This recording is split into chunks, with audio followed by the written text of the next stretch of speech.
It's time for the MotoAmerica AMA FIM North American Road Race Championship, our second round of 9 for 2024 in Mission King of the Baggers. It's the MotoGP Grand Prix of the Americas weekend in Austin, Texas from Circuit of the Americas.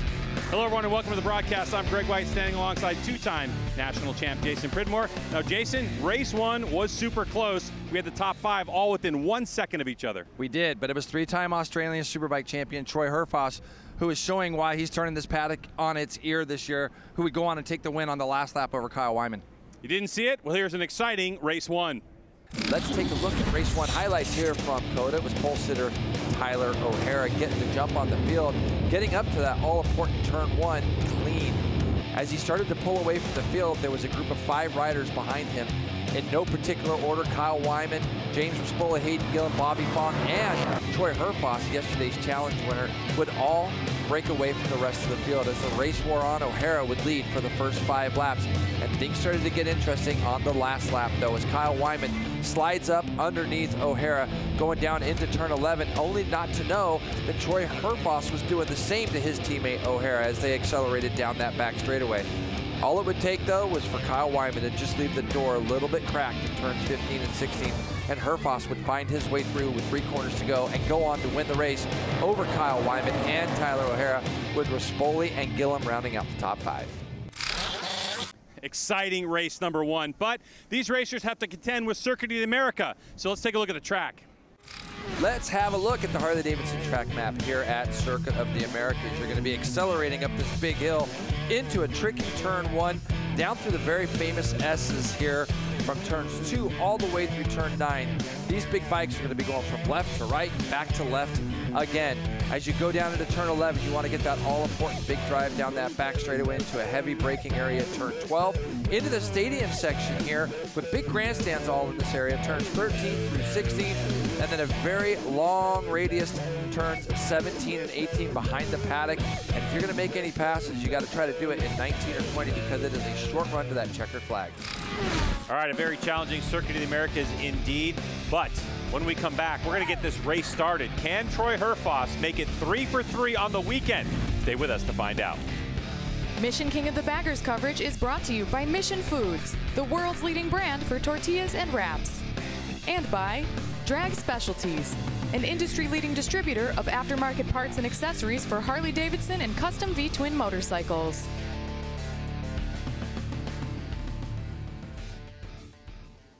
All right, Jason mentioned big motorcycles, and if you're new to Mission King of the Baggers, to give you an idea, minimum weight on these bikes, 620 pounds or 281 kilograms. Just to contrast that with a MotoGP motorcycle, the minimum weight there, 350 pounds and 160 kilograms. So Jay, minimum weight for Mission King of the Baggers, quite extensive.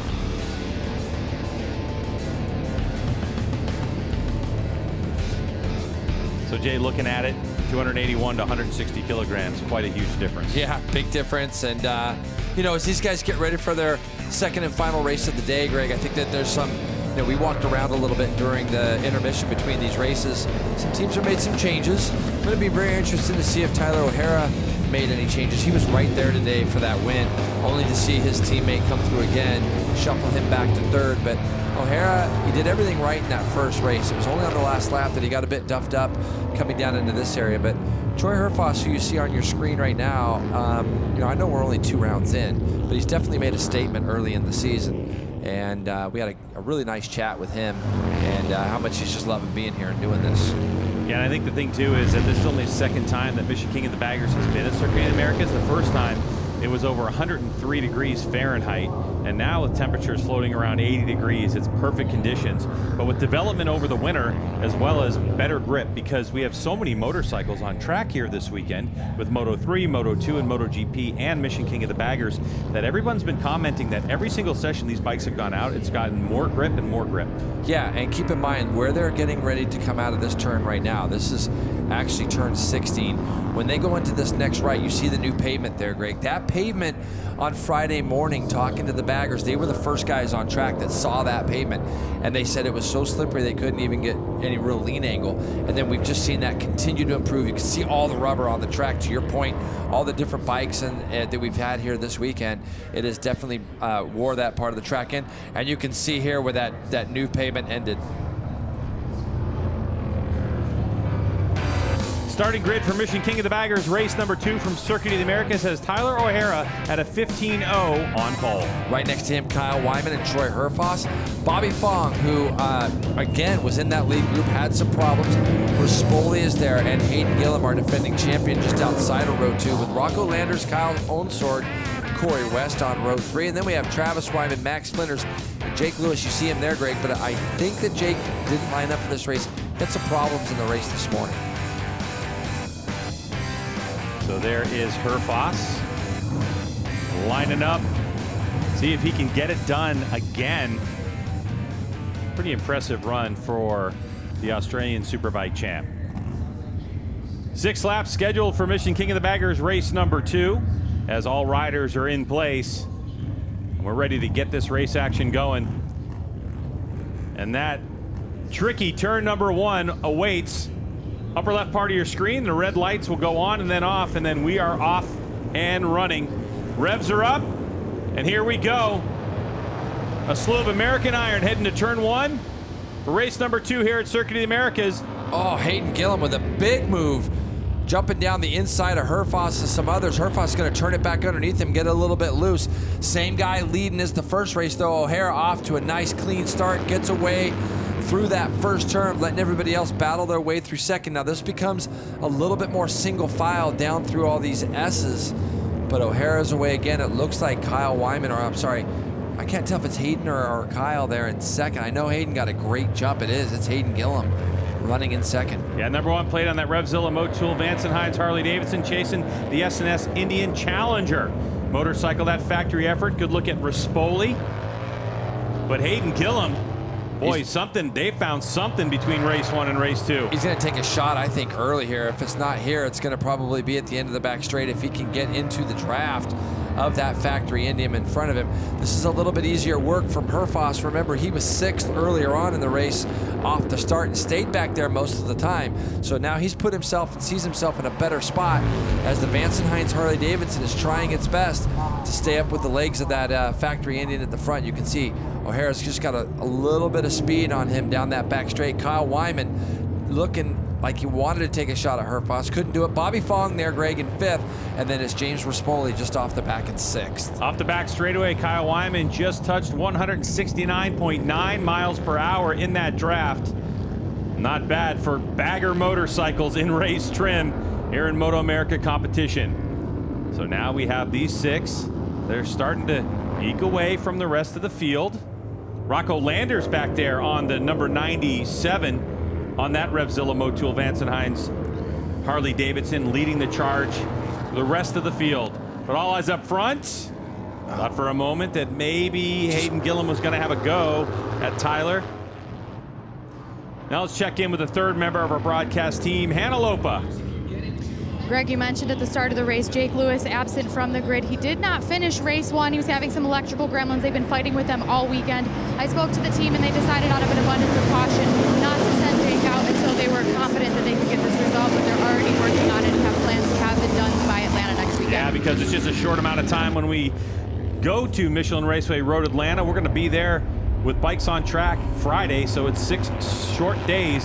So that would make a lot of sense. Get everything sorted out and changed for that. Thanks a lot for that, Hannah. All you Jake Lewis fans, you'll get to see him in a couple of short days. Troy Herfoss moves through on Hayden Gillum up into turn 1, and I think that's really the tell this year of these factory Indians. With that new swing arm, Greg, the bikes are much more stable getting into corners, and you can see Hayden Gillum is a hard man to pass on the brakes, but Herfoss made that pass actually look pretty easy and early going up into 1. These Indians now are so much better under braking. They don't get tied up in knots quite as much as they were, as we've seen in years past, as Herfoss now taking a shot at his teammates. So already it's a lap and a half in. Herfoss finds his way to the front. These guys now are going to have to do everything they can not to mess each other up too much and let him pull away.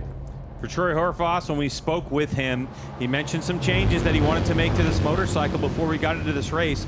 And it was really just some minor changes, Jason, just to give him a little bit more edge grip in the corner and give him more confidence when he was through the fast stuff, which is going to be that turn 3, 4, 5 area. Right. But, you know, oftentimes when you make a change like that, if it feels good in the fast sections, it can pay off in the slower stuff. Sometimes, and it can work adversely too. You have to try to find that balance of, are you willing to make a big enough change that it might hurt you in some spots but help you in the spots that you feel are important in your lap. We've seen now Kyle Wyman as well has moved up through and past the #1 of Hayden Gillum, as Rispoli and Bobby Fong here at 5th and 6th place.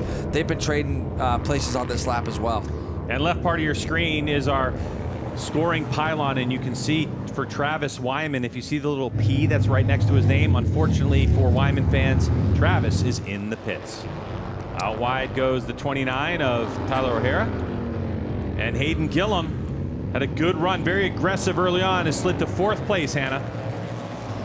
Yeah, Greg and Jason, you were talking about how big of a change to make, and are you willing to take that risk, where are you willing to compromise? I touched base with Hayden Gillum's team to see what was making the difference. They told me huge wholesale changes. They flipped that entire bike upside down. It does not even resemble the bike that he raced in race 1 today. Amazing, and you see there Kyle Wyman slides up the inside of O'Hara as they go up into turn 1, so he makes that pass, looking a little bit further back. It looked like Rispoli was trying to take a shot at Fong, wasn't able to make it. So Kyle knows right now, Greg, that he sees Horvath go to the front at a 15.7. We saw 15.2 out of the 17 earlier today. Keep in mind, 15 flat is our pole time. So they're right around the pace that they were at this morning. But I feel like Kyle Wyman, you know, he doesn't want to let Horvath just kind of get into a rhythm and settle in. That's why he made that pass on O'Hara. Yeah, maybe a little revenge pass that Kyle Wyman is planning from race #1. Keep in mind, Tyler O'Hara back there. We had one exhibition race at Laguna Seca back in 2020. And Tyler O'Hara won that race, and that also gave him the #1 plate for 2021, where Kyle Wyman won that championship. Tyler O'Hara came back in 22 to win that, and then Hayden Gillum, your national champ. So Michigan King of the Baggers hasn't been around that long, but it has made a tremendous splash, and this is part of the reason why, when we have such close racing, as these top 6 have broken away. All eyes on the number 50, though. You got to take a look at Bobby Fong, who had some trouble, ran wide in race #1, but that SDI Roland Sands Racing Indian Challenger, he could be making some moves, especially in this tighter stuff. We know that Bobby Fong likes to go up the inside, and so do his competitors. He's trying right now, and to see if he lets go of this lever. And yeah, he's close. But this is the turn that he basically goes a lot narrower into here, and you can see Kyle Wyman showing some pace at the front with Horvath, but just behind, there's Bobby Fong in 4th. This is a turn he's been extremely good at. It looks like he's trying to set up O'Hara as they go down to here into turn 19. Greg, he's going to make that pass. So that was around the outside, but can he get the bike turned? That bike moving all over the place. He gets it turned for the moment, and now onto the front straightaway they go, but Fong trying to protect that line. That motorcycle all over the place, but Fong now up to 3rd place, Hannah. And Greg, when I went to check in with the team between races, they were actually mid-engine swap, which you know is no easy feat on any day, but with such a quick turnaround, it's really impressive to see them get that done for him. Yeah, and just like that, Bobby Fong so deep on the rear brake, gets the thing sideways, and no matter how much dirt tracking you have up that hill and then unloading that rear end, that almost went completely sideways. It did. You can see he's trying to do things here with Hayden Gillum through those S's. He wasn't able to make it. This is all going to be because of exactly what you said, Greg. He gets in there way too deep, and he probably felt like his drive out of the last corner could have been a little bit compromised because of the turn prior when he went up underneath O'Hara, and that's what caused that little problem. But these two guys now, they're breaking away at the front, and I'm looking at the screen, 15.2 for Kyle Wyman, so that was the fast lap from this morning's race by Horvath, but now Wyman is the guy doing that time, as now Rispoli is on the back of Tyler O'Hara as they head down into this turn 11 area. He's going to slide up underneath that factory Indian. So now the second of the factory Harleys on the 43, James Rispoli gets himself moved up into that 3rd spot. He's going to have to protect a little bit as they go down this back straightaway. And you can see he's all the way on the left. He wants to make O'Hara go to the right of him, Greg, so he can still hold on to that track position when he gets down to this hard braking area. Still Horvath leads on the 17 from Kyle Wyman on the 33, and then there you go, the 29 of O'Hara moves by into 3rd spot. So those 4 in the back part of your screen are battling for that final podium spot. and all too important championship points, as this is the 4th race of 18 scheduled for 2024. So points are starting to pile up early on in the season, but Kyle Wyman up and out of the saddle slightly. And Jay, we talked about this earlier off camera about how in terms of doing these 2:15 lap times for Troy Herfoss, it looked like the amount of effort you put into it, he had the least amount. But now, right, Kyle Wyman looks pretty comfortable. No, he does. Kyle looks really comfortable. But if you notice, the Harley has a tendency to get sideways a lot more on the exits than the Indian. The Indian looks like it's tracking forward. And the Harleys, every now and then, they look like they're, like you see even there with Rispoli, you see that initial throttle touch. And that could even be, like I said this morning, they've had to gear the bikes a little bit shorter, Greg, to try to get off the corners with the Indians a little bit better. So that could be one of the reasons why they feel these things spinning up the way they are. But Wyman looks great right now. 15.2s. Again, both the guys in the front are both the only two riders that time that were in the 2-minute 15 range. Everybody else is the low 16s, although Rispoli that lap 15.6 as well, as he tries to continue to figure out a way around O'Hara. So the fastest race lap set around Circuit of the Americas by Mission King of the Baggers was a 2:15.258. That was race number 1 by Troy Herfoss. Right now, the fastest lap set by Kyle Wyman is a 2:15.265. So just a couple hundredths of a second away from that record, these two. And wow, Rispoli just is committed to throwing on the side of the motorcycle. It almost looked like he was dragging a bag there. Yeah, these bikes, they have so much grip, Greg, and these, you know, when you go out and you watch them, as Rispoli now takes another shot at O'Hara, and that is actually going to open the door for that guy right behind. So you can see there, Hayden Gillum takes advantage of it. This will actually help Rispoli, because I think it messed up O'Hara just enough.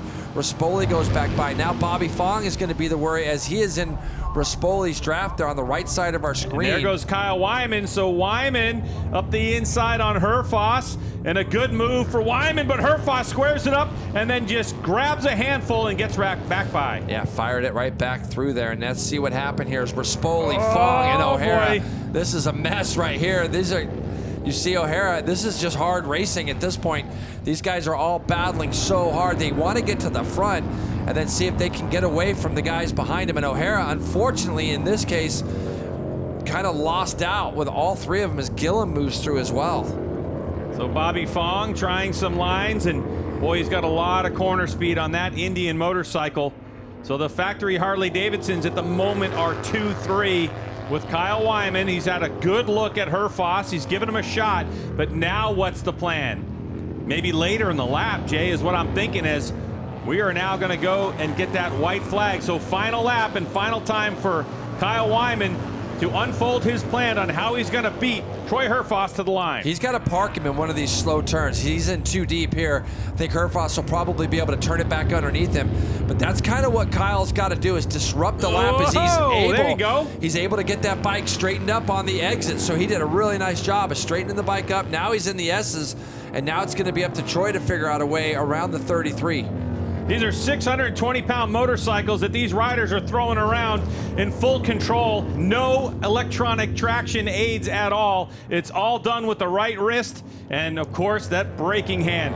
So Kyle Wyman, now he's starting to put some distance, some daylight between him and Herfoss. This is what Kyle does really well on this bike. He has a lot of lean, and he allows the bike to roll a lot through the middle of the corners. So, you know, with no electronics on these bikes, it's still amazing how much grip they really do have. As you can see, Kyle gets into this turn. He wants to get out of here as clean as he can, and he got a really nice drive. And see the difference just there, how he pulled away? That's that gearing we were talking about, as he has a little look underneath his shoulder, and he's going to remember what happened there in race 1. He's going to be blocking these lines down here into turn 12, and then you'll probably see him close that door in 16 and not let Troy do the same thing he did before. The last place he'll have to really be careful of an attack will be coming out of 18 going to 19, and of course, our final corner. Kyle Wyman, factory Harley-Davidson, your championship points leader, coming into this thing, trying to extend as the battle for the final podium spot continues. Rispoli just searching for any traction in the rear tire right now, and Bobby Fong trying to make a move up the inside. Boy, that was on the paint. That was so tight, but a good move from Rispoli to hold him off for third place for the moment on this final lap of the Mission King of the Baggers race number 2. And now Rispoli with a couple bike lengths in between, but Fong with a plan. Back to the front we go, and Kyle Wyman on the 33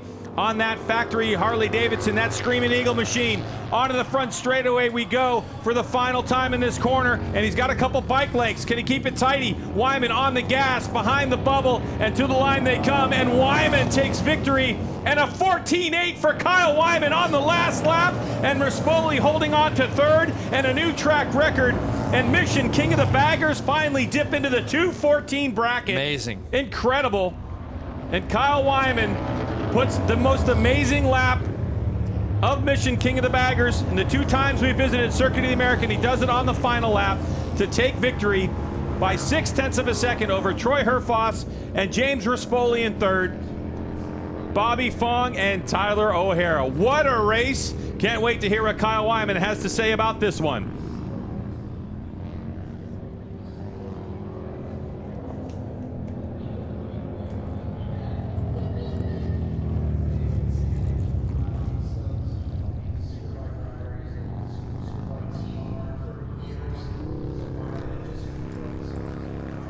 Teammates congratulating each other on that one. And Jay, did you think 2:14.890 with a tire that has basically 6 laps, 7 laps with the warm-up lap, 8 laps with the sighting lap? I mean, pretty incredible stuff. Really good stuff there. And you know, Kyle rode really good. I mean, he was obviously making a plan there. He was very committed to that pass in turn 1. I thought he did a really nice job of just getting it out of turn 1 and beating Troy down the hill. And you can kind of tell that even protecting lines to still do that 14.8, it's there. It's kind of waiting for one of these guys to do it. And conversely, too, you look at the 43 of James Rispoli. Him and Bobby Fong were going at it pretty hard there at the end as well. Rispoli runs a 15.6, or I'm sorry, they're both in the 16s, but 15.6 and 15.3 for Bobby Fong in their fastest laps, too. So good battles all the way around. And Tyler O'Hara finished 5th. He turned his fastest lap of the race, which was a 16.1 on the last lap as well. And the question is, what happened to Hayden Gillum in 6th place? He was up there in the mix. And then Rocco Landers ends up in 7th, Kyle Owensorg in 8th, Max Flinders in 9th, and Corey West in 10th. We mentioned Travis Wyman pulled into the pits, and no Jake Lewis. He wasn't able to start the race, as we heard from Hannah earlier on in the race. But Jay, how important to set the tone as we head off to Road Atlanta here in 6 days' time, really 5 days' time is when the teams are going to roll in, for Kyle Wyman to be leading this championship and to have a race win with really a surging Troy Herfoss. I think it's a great point, because that first race today, Herfoss really showed that he was able to beat these guys. And at Daytona, it's such a different type of track. I think it's going to give this guy a lot of confidence.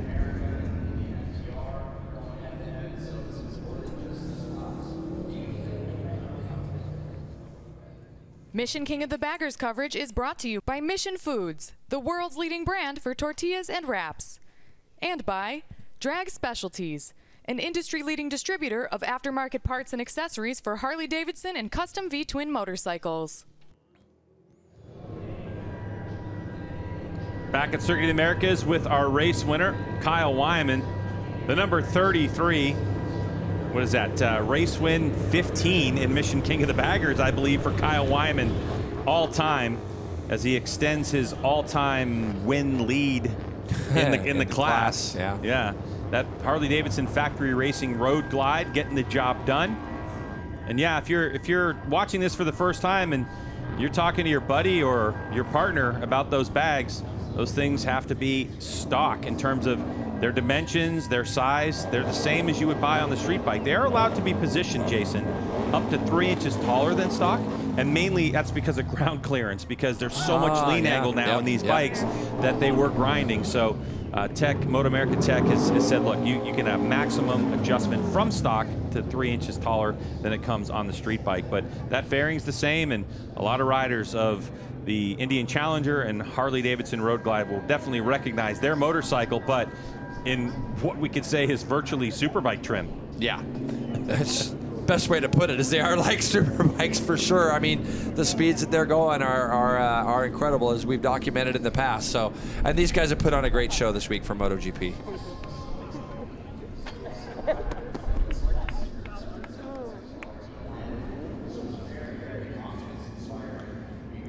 Here's a look at the results for Mission King of the Baggers race number 2. It's Kyle Wyman, 0.677 over James Rispoli, and Bobby Fong in the mix in front of Tyler O'Hara and Hayden Gillum.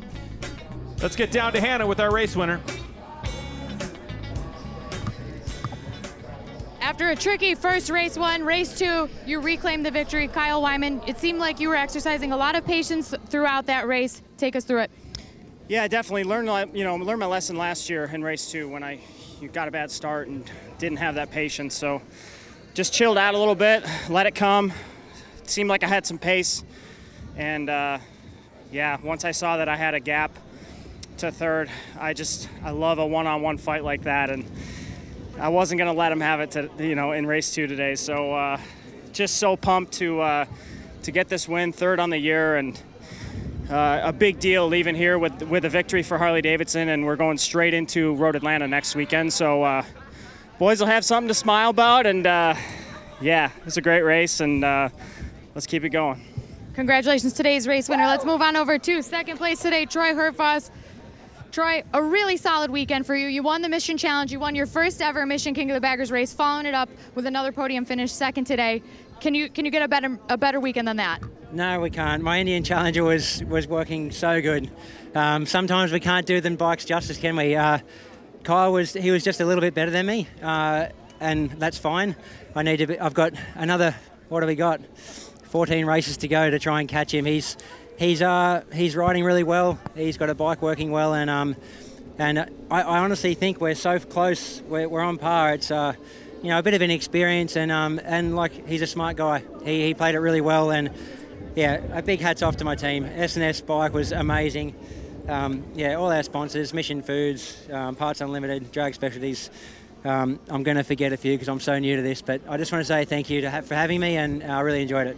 It takes a village. Congratulations, second place today, Troy Herfoss. Third place today, bookends on the podium for Harley-Davidson, James Rispoli. You had quite the battle going on there, back with Hayden Gillum, Bobby Fong mixing it up. What was it that helped you come out on top today? Just raw, I don't know, man. I think I might have got luck of the cards. We haven't had a lucky weekend per se, so to fight back, I knew that last lap, man, there were so many people. Fong was shoving up the inside. I passed Tyler. We were running wide. We kind of got screwed to win the race, but, Harley-Davidson has put so much work. My team's put so much work into this, and, I'm like, I got to give it everything. I tried some ballsy moves, man, and, it paid dividend today, so I'm just stoked. We're here at COTA GP, and, I'm stoked to be on the podium here, and I'm just fired up. Thank you. James Rispoli, weighing that risk versus reward out there, paid off today, guys. Yeah, it certainly did for Rispoli, and he is digging it. Let's take a look at these point standings as we're finished with our second round of 9 for 2024 here at the MotoGP Grand Prix of the Americas, and Kyle Wyman now has 10 points over Troy Herfoss. James Rispoli in there with 34, Tyler O'Hara and Hayden Gillum still in the mix.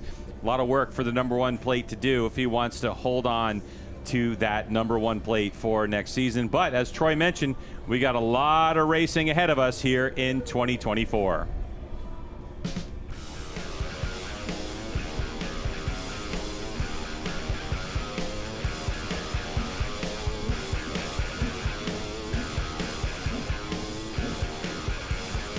Well, Jason, I think what Troy Herfoss was alluding to on the podium was how close the bikes are. I mean, they're very well, they're evenly matched. And when we go to Michelin Raceway Road Atlanta next week, we do contend with another long back straightaway. But also, we deal with a racetrack that it's not the easiest racetrack to learn, wouldn't you say? It's got a lot of ups and downs, some blind stuff. It is in that regard, but he's so seasoned, he'll be fine. Atlanta is very one line when you start looking from the top of the S's down. It's not going to take him much. I think this place was more intricate to learn probably, and he learned it like first session out, he was the quickest. So, like I said, he's a very seasoned guy. He's very gracious in defeat there with Kyle Wyman, who rode well today. So I think Troy will be fine next week in Atlanta as well. I think we're going to see another race like we saw today. There'll be 5-6 guys battling at the front. And I think Rocco, he'll get used to this bike. He's going to continue to chip away, and he could be the 7th guy that will add up into that mix.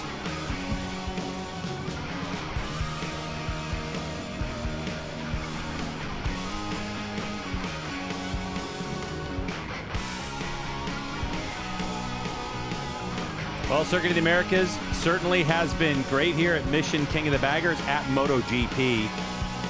And with 4 of the 18 races in, we're looking forward to more.